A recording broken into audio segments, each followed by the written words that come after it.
Hello, my name is Darlene, and on my initial video blog thread, I inquired about the idea of a standard informed consent form, maybe developed by the ACA so that all counselors nationwide could use it and feel confident that all of the pertinent information would be included. Angela Wagner provided a link that included sample handouts regarding informed consent. And my specific question was, why are informed consent forms not consistent across state lines? And why does the ACA not develop a standard consent form?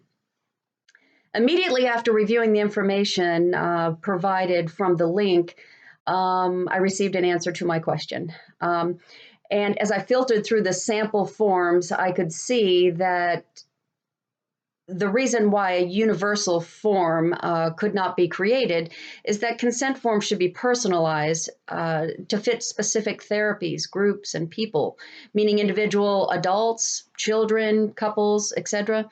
Additionally, the types of information that should be disclosed and discussed with the client differ depending on the type of counseling practiced, including e-therapy, face-to-face, assessment, or even group therapy.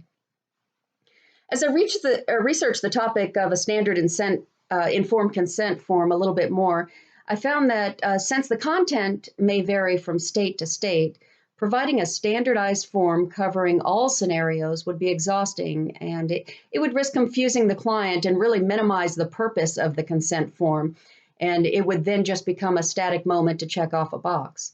The purpose of an informed consent form is really to encourage a meaningful conversation between the counselor and the client, and this would be regarding treatment choices, and it would also increase patient autonomy as they partner in the therapeutic process. And lastly, one thing I didn't really consider when I was inquiring about a standardized informed consent form is that the counselor's disclosure of personal values and beliefs would be relevant. In an article titled Ethics and Values in Psychotherapy, 1999, the author, Alan Jelfit, mentions that therapists should be explicit about their ethical convictions, noting that feminists should disclose that their values and beliefs may influence the therapeutic process.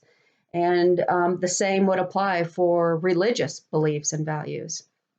And so my answer came in just knowing that the point of an informed consent form should be personalized for each therapist and really help to increase the partnership in counselor-client, their therapeutic alliance.